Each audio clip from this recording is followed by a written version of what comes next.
तिया की शादी तय हो जाती है। पूरा परिवार शादी की तैयारियों में जुटा होता है और तिया का सारा ध्यान उसके लहंगे और मेकअप पर होता है। मैं अपनी शादी में किसी सेलिब्रिटी से कम नहीं दिखूंगी। ऐसा लहंगा पहनूंगी कि लोगों ने पहले कभी देखा भी नहीं होगा। कितना अच्छा लगेगा ना जब खूबसूरत लहंगे और मेकअप से लदी फदी मैं चलकर स्टेज तक आऊंगी और मेरी वीडियो प्रोजेक्टर पर दिखाई जाएगी। ऐसा लगेगा जैसे आसमान से कोई परी उतरकर जमीन पर आ गई हो। लोग तो मुझे देखते रह जाएंगे। तिया ऑनलाइन लहंगा सिलेक्ट करने लगती है। ये नहीं, ये भी नहीं, ये भी कुछ खास नहीं लग रहा है। सारे सस्ते वाले लहंगे हैं। मैं तो हैवी लहंगा लूंगी जिसमें जरी बूटी का खूब काम किया हो। तिया को ऑनलाइन लहंगा पसंद ही नहीं आता। इंस्टाग्राम पर सेलिब्रिटीज की शादियों की रील्स देख लेती हूँ। वहां से मुझे आइडिया मिल जाएगा कि मुझे अपने लिए कैसा लहंगा लेना है। तिया इंस्टाग्राम पर रील्स देखने लगती है जिसमें उसे सेलिब्रिटी की शादियों की रील्स दिखते हैं। वाह, सेलिब्रिटीज ने कितने खूबसूरत लहंगे पहने हैं। काफी हैवी भी है। मैं भी ऐसा ही लहंगा लूंगी। तिया और रील्स स्क्रॉल करने लगती है। तभी उसकी बड़ी बहन महिका का फोन आता है। हेलो दीदी, तुमने बड़े सही टाइम पर फोन किया है। मेरा लहंगा चूज करने में मदद करो ना। अरे तुझे कैसा लहंगा चाहिए तिया? तू अपनी पसंद बता, मैं तेरी मदद करूंगी। दीदी मैं चाहती हूँ कि मेरा लहंगा और मेकअप काफी हैवी होना चाहिए, ऐसा कि मुझे देखकर लोग कहें ये तो किसी फिल्मी हीरोइन से कम नहीं लग रही है। दीदी मैंने इंस्टा पर देखा है, दीपिका पादुकोण की शादी का लहंगा बहुत मस्त है यार। कटरीना का लहंगा भी अच्छा है। अनुष्का और कियारा ने भी काफी हैवी लहंगा पहना है। थोड़ी और रील्स देख लेती हूँ, शायद इससे भी कुछ अच्छा मिल जाए। तिया अगर तू ज्यादा हैवी लहंगा लेगी तो उसे कैरी कर पाना बहुत मुश्किल हो जाएगा। मैंने तो हल्का लहंगा ही लिया था, फिर भी मुझे काफी दिक्कतें हो रही थी। सोच, अगर तू ज्यादा हैवी लहंगा पहनेगी तो तुझे कितनी दिक्कत होगी। और हैवी लहंगा रखा रह जाएगा तो उसे शादी के बाद दोबारा कभी नहीं पहन पाएगी। लेकिन अगर हल्का लहंगा लेगी तो शादी के बाद भी उसे पहन पाएगी। दीदी मुझे हैवी लहंगा ही लेना है और हैवी मेकअप ही कराऊंगी। शादी एक बार ही तो होनी है, कौन सी बार बार होनी है। मैं चाहती हूँ मेरी शादी यादगार बन जाए। लेकिन तिया शादी के दिन तुझे बहुत सारे रीति रिवाज करने होंगे जो हैवी लहंगे और हैवी मेकअप में तू ठीक से नहीं कर पाएगी। दीदी तुम फोन रखो, मुझे तुम्हारी बात ही नहीं सुननी। मैं अपनी शादी में अपनी पसंद का लहंगा लूंगी और मेकअप कराऊंगी। तिया महिका की बात नहीं सुनती और फोन रख देती है। वो फिर से इंस्टा पर रील्स देखने लगती है। तभी उसे एक फिल्म की रील दिखाई देती है जिसमें दीपिका पादुकोण ने काफी हैवी लहंगा पहना होता है। ये लहंगा कितना खूबसूरत है, काफी हैवी भी है। दीपिका का मेकअप भी काफी हैवी है। मुझे ऐसा ही लहंगा और मेकअप चाहिए, तभी तो मैं दिखूंगी बिल्कुल रानी जैसी। तिया को वो लहंगा पसंद आ जाता है। वो फोन रख देती है और बाजार जाती है लहंगे की दुकान पर। भैया वो लहंगा दिखाना। ये देखिए बहन जी, बिल्कुल लेटेस्ट डिजाइन है। कितने की है? 35,000। वो पिंक वाला लहंगा दिखाना, जेरी गोटे वाला। दुकानदार तिया को लहंगा दिखाता है। तिया लहंगा पहन पहनकर खुद को आईने में देखती है। नहीं, वो लुक नहीं आ रहा है। इससे तो अच्छा होगा कि मैं रेंट पे लहंगा ले लूं। हैवी लहंगा मिल जाएगा और पूरी जिंदगी उसे ढोने का झंझट भी नहीं रहेगा। वो दुकान से लहंगा ना लेकर रेंट पर एक हैवी लहंगा ले आती है। इसके बाद तिया की तैयारी उसके मेकअप को लेकर शुरू हो जाती है। वो अपना लहंगा लेकर शहर के सबसे अच्छे और महंगे ब्यूटी पार्लर में जाती है। मुझे मेरी शादी वाले दिन ब्राइडल मेकअप कराना है। बैठिए मैडम, बताइए आपको कैसा मेकअप कराना है। तिया इंस्टाग्राम खोलकर उसे रील्स दिखाती है। जैसा मेकअप कियारा आडवाणी का है ना, बिल्कुल वैसा ही मेकअप कराना है। लेकिन मेरा मेकअप मेरे लहंगे से मैच होना चाहिए। आप मेरा लहंगा अच्छे से देख लो ना। तिया उसे अपना लहंगा दिखाती है। सॉरी मैडम, लेकिन कियारा आडवाणी वाला लुक इस लहंगे के साथ मैच नहीं करेगा। कैसे मैच नहीं करेगा? आप कैसे मेकअप आर्टिस्ट हो?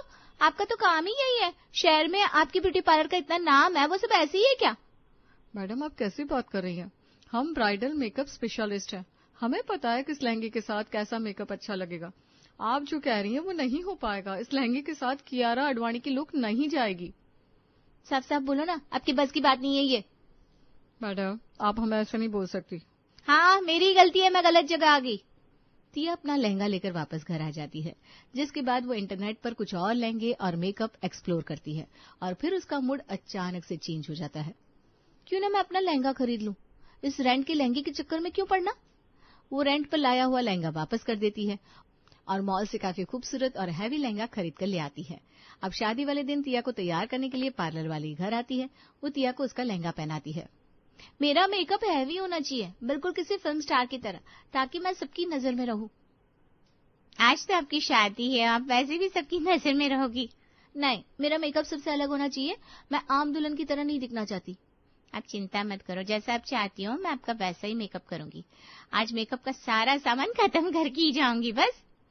सुरभि तिया का काफी हैवी मेकअप करती है। मेकअप हैवी था जिसे करने में काफी टाइम लग जाता है। तिया की माँ उसे बुलाने आती है। तिया बेटा तू अभी तक तैयार नहीं हुई? बारात आ गई है, जयमाला का टाइम हो गया है। बस हो गया मम्मी, आती हूँ। आप रूही और प्रिया को भेज दो ना। मैं भी दोनों को भेजती हूँ। सुमित्रा बाहर जाकर तिया की दोनों कजिन बहनों को उसके पास जाने के लिए कहती है। रूही, प्रिया, तुम दोनों तिया को लेकर स्टेज पर आ जाओ। दोनों तिया के पास जाती है। तिया का मेकअप पूरा हो चुका होता है। तिया दीदी आप रेडी हो? हाँ मैं रेडी हूँ। तो चलो, जयमाला के लिए स्टेज पर सब आपका इंतजार कर रहे हैं। तिया स्टेज पर जाने के लिए अपनी कुर्सी से उठती है। उसका लहंगा इतना भारी होता है कि उसे खड़े होने में ही 3 से 4 मिनट लग जाते हैं। तुम दोनों मेरा लहंगा पकड़ लो ना, मेरे से ठीक से खड़ा भी नहीं हुआ जा रहा है। रूही और प्रिया तिया का लहंगा संभालती है और तिया बाहर की ओर आने लगती है, लेकिन लहंगा इतना भारी होता है कि रूही और प्रिया उसे ज्यादा देर तक होल्ड नहीं कर पाती और लहंगा छोड़ देती है। क्या हुआ? तुम दोनों ने लहंगा क्यों छोड़ दिया?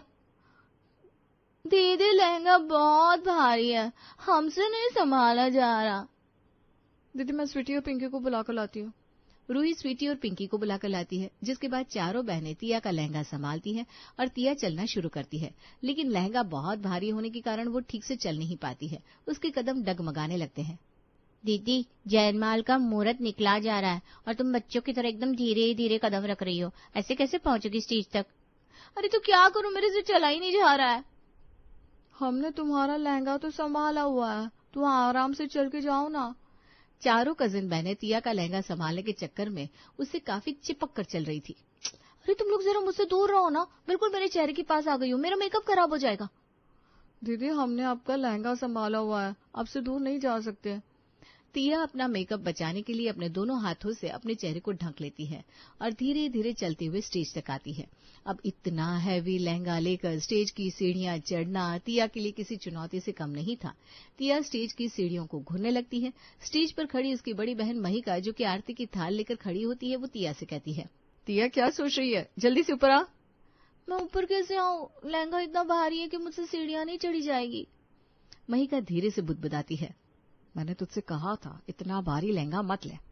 तिया की कजिन बहन उसका लहंगा पकड़कर थोड़ा उठाती है और तिया सीढ़ियां चढ़ने की कोशिश करती है, लेकिन वो एक सीढ़ी भी नहीं चढ़ पाती। काफी देर से तिया का ये ड्रामा बारात में आए सारे लोग देख रहे होते हैं। अब 100 लोग होंगे तो 100 तरह की बातें भी होंगी। रिश्तेदार तिया की सास से तिया के बारे में उल्टी सीधी बातें करने लगते हैं। सुशीला, तूने शादी से पहले तिया को देखा नहीं था क्या? देखा था दीदी। क्या देखा था? देख वो तो सीढ़ियां भी नहीं चढ़ पा रही है, लड़खड़ाती हुई चलकर आई है। कहीं इसके पैर में कोई दिक्कत तो नहीं? मुझे तो लगता है दुल्हन के पैर में पोलियो की शिकायत है, तभी वो चल नहीं पा रही थी। और अब देखो उससे 2-3 सीढ़ियां भी नहीं चढ़ी जा रही है। शादियों में ऐसे ही तो धोखे हुए करते हैं। अभी तो दुल्हन की पैर ही खराब दिख रहे, कहीं ऐसा ना हो शादी के बाद पता चले दुल्हन के अंदर और भी डिफेक्ट है। हमारे सिद्धार्थ के तो भाग ही फूट जाएंगे। रिश्तेदारों के मुंह से ऐसी बातें सुनकर सुशीला का भी मूड ऑफ हो जाता है। इधर तिया की बहनें उसे किसी तरह से सीढ़ी पर चढ़ने में मदद करती है। जयमाला की रस्म से पहले महिका तिया और दूल्हे की आरती उतारती है। जैसे ही वो आरती का थाल तिया के चेहरे के पास लाती है, तिया अपने कदम पीछे कर लेती है और वो लड़खड़ाकर गिरने वाली होती है कि उसकी कजिन बहनें उसे थाम लेती है। क्या हुआ तिया, तू ठीक तो है ना? दीदी आरती का थाल मेरे चेहरे के इतने पास मत लाओ ना, मेरा मेकअप खराब हो जाएगा। थोड़ा दूर दूर से मेरी आरती उतार लो। तिया दूर से आरती कैसे उतारी जाएगी, लोग देखेंगे तो क्या कहेंगे? आरती उतारनी जरूरी है क्या? तिया ये रिवाज है, जयमाला के वक्त दूल्हे दुल्हन की आरती उतारी जाती है। मेरी शादी के वक्त तूने भी तो मेरी और अपने जीजू की आरती उतारी थी, अब रिवाज तो करने पड़ेंगे ना। तो कर लो ना, मैं कौन सा मना कर रही हूँ, बस आरती की थाली थोड़ी दूर रखना। महिका दूर दूर से ही तिया की आरती उतारती है। जयमाल की रस्म के बाद फिर से तिया का वही ड्रामा शुरू हो जाता है। 2-3 सीढ़ियां उतरने में वो घंटों लगा देती है। बेबी स्टेप्स लेती हुई तिया अपनी बहनों के सहारे स्टेज से नीचे आती है। जयमाल की रस्म के बाद सभी खाना खाने लगते हैं। तिया की बहनें खाना लाकर दुल्हा दुल्हन को देती हैं और अब तिया को खाना खाने में भी काफी मेहनत करनी पड़ती है। क्या बात है तिया, तुम खाना क्यों नहीं खा रही हो? मैं अपना लहंगा पकड़ूं या खाने की प्लेट? अच्छा लाओ, तुम्हारी प्लेट मैं पकड़ लेता हूँ। नहीं, आप अपना खाना खाओ। अरे मैं बाद में खा लूंगा, तुम अपनी प्लेट मुझे दो। सिद्धार्थ अपनी प्लेट साइड में रखकर तिया की प्लेट पकड़ लेता है और तिया खाना शुरू करती है। लेकिन तब भी तिया को ये डर सता रहा होता है कि कहीं उसका हैवी मेकअप खराब न हो जाए। यार, ये हैवी लहंगा और हैवी मेकअप के कारण मैंने बहुत बड़ी मुसीबत मोल ली। मुझसे ना तो लहंगा संभाला जा रहा है, ना खाना खाया जा रहा है। कहीं खाना खाने से मेकअप खराब हो गया तो? नहीं, शादी से पहले मेरा मेकअप खराब नहीं होना चाहिए। क्या सोचने लगी तिया? कुछ नहीं। खाना खा लो, जो सोच रही हो बाद में सोच लेना। तिया, खाना तो तुझे किसी तरह से खाना ही पड़ेगा। तू भूखी भी तो नहीं रह सकती। अब मुसीबत तूने खुद ही बुलाई है, तू झेलेगा कौन? तिया धीरे धीरे से अपना मुंह खोलती है और रुक रुक कर खाना खाती है, और सिद्धार्थ को काफी देर तक उसकी प्लेट पकड़नी पड़ती है, जिसे देखकर बाराती कई तरह की बातें करते हैं। वो देख, अभी फेरे भी नहीं पड़े और हमारा सिद्धार्थ अपनी बीवी का गुलाम बन गया। सुशीला ने चुनकर बहू ढूंढी है। क्या सुशीला, देख रही है ना? हाँ, देख रही हूँ। शादी के बाद सिद्धार्थ बहू को ऐसे ही खाना खिलाया करेगा। कहीं ऐसा ना हो कि खाना भी तुम लोगों को ही बनाना पड़े। खाना पीना होने के बाद शादी की रस्में शुरू हो जाती है। मंडप में दूल्हा और पंडित जी बैठे होते हैं। महिका बेटी, तिया से कहती कि शादी की रस्में शुरू हो गई है, अपने कमरे से अभी चलना शुरू कर दे। कहीं ऐसा ना हो कि उसके आते आते मुहूर्त ही निकल जाए। ठीक है माँ। महिका तिया के कमरे में जाती है और उसे मंडप में आने के लिए कहती है। तिया, मंडप में आ जा। आती हूँ दीदी। तिया की बहनें उसे मंडप में लेकर जाने के लिए एक बार फिर से अपनी कमर कस लेती है। रूही, प्रिया, स्वीटी और पिंकी उसका भारी भरकम लहंगा संभालती है और तिया धीरे धीरे चलती हुई मंडप की ओर आना शुरू करती है। लेकिन फिर वही दिक्कत, हैवी लहंगे के कारण तिया ठीक से चल नहीं पा रही होती है और इधर शादी का मुहूर्त निकला जा रहा था। दुल्हन कहाँ है? जल्दी दुल्हन को बुलाइए। महिका, तूने तिया को मंडप में आने के लिए नहीं कहा था? कहा था मम्मी। अरे तो तिया अभी तक आई क्यों नहीं है? तू उसे लेकर आजा। ठीक है मम्मी। महिका तिया को लाने जाती है। तिया तो अभी तक यहीं है, पंडित जी बुला रहे हैं। तू यहाँ क्यों खड़ी है? जल्दी चलना। कैसे चलूं? मुझसे चला ही नहीं जा रहा। और ले ले हैवी लहंगा। हैवी लहंगे का बहुत शौक था ना तुझे? दीदी, इस वक्त ऐसी बातें मत करो, चलने में मेरी मदद करो। अब शादी के मंडप में तुझे ही जाना होगा, तेरी जगह मैं तो नहीं जा सकती। महिका तिया का हाथ पकड़कर उसे मंडप में लेकर आती है। इतने सारे लोग तिया को लेकर मंडप में आते हैं। तिया डगमगाते हुए कदमों से चलकर मंडप में पहुंचती है। रिश्तेदारों के मुंह एक बार फिर खुल जाते हैं। मैं तो पक्का कह रही हूँ, बहू के पैर में पोलियो की शिकायत है। सही कह रही हो अब बहन जी, मुझे भी अब ऐसा ही लग रहा है। बेचारा सिद्धार्थ। इसी बीच तिया मंडप में आकर सिद्धार्थ के बगल में बैठ जाती है। शादी की रस्में शुरू होती है, लेकिन तिया का सारा ध्यान लहंगे को ठीक करने और मेकअप पर लगा होता है। इधर पंडित जी मंत्र पढ़ रहे होते हैं। मंगलम भगवान विष्णु मंगलम गरुड़ध्वज मंगलम पुंडरीकाक्ष मंगलाय तनोहरि, बोलिए स्वाहा। तिया अपना लहंगा ठीक कर रही होती है, जिसे देखकर पंडित जी उसे जोर से डांटते हैं। तिया बेटा, हवन सामग्री को अग्नि में डालो और स्वाहा बोलो, लहंगा बाद में ठीक कर लेना। सॉरी पंडित जी। तिया हवन सामग्री अग्नि में डालती है, लेकिन अपना लहंगा और मेकअप संभालते हुए थोड़ी देर में हवन कुंड से आग की तेज लपटें निकलने लगती है, जिसे देखकर तिया अपनी जगह से थोड़ा पीछे हट जाती है। वो कॉन्शियस हो जाती है कहीं आग के कारण उसका हैवी मेकअप खराब ना हो जाए और किए कराए पर पानी ना फिर जाए। क्या बात है तिया, तुम पीछे क्यों हट गई? नहीं, वो बस ऐसे ही। पंडित जी तिया को एक बार फिर डांटते हैं। तिया बेटी, तुमसे दूल्हे के बगल में नहीं बैठा जा रहा है क्या? नहीं, ऐसी बात नहीं है। तो सही जगह पर बैठो, इधर उधर बैठकर शादी की रस्म नहीं हो सकती। तिया खिसक कर अपनी जगह पर आती है और बार बार टिश्यू पेपर से अपने चेहरे पर आ रहे पसीने को पोंछती है। थोड़ी देर के बाद अब दूल्हा दुल्हन फेरे के लिए उठकर खड़े हो जाइए और अग्नि के चारों ओर फेरे लीजिए। अब हैवी लहंगे में फेरे लेना तिया के लिए बहुत मुश्किल टास्क जैसा साबित होने वाला था। अब तक तो तिया चलने के लिए अपनी बहनों का सहारा ले रही थी।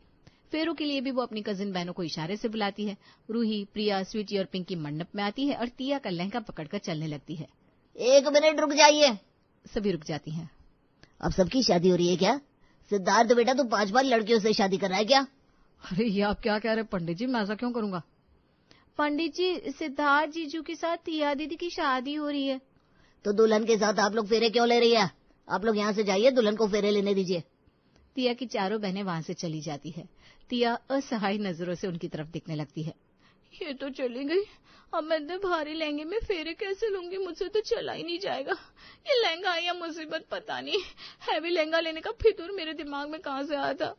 जल्दी जल्दी फेरे लीजिए। तिया फेरे लेने लगती है, लेकिन इस दौरान वो कई बार गिरते गिरते बचती है। सिद्धार्थ उसे और उसके लहंगे को संभालता है।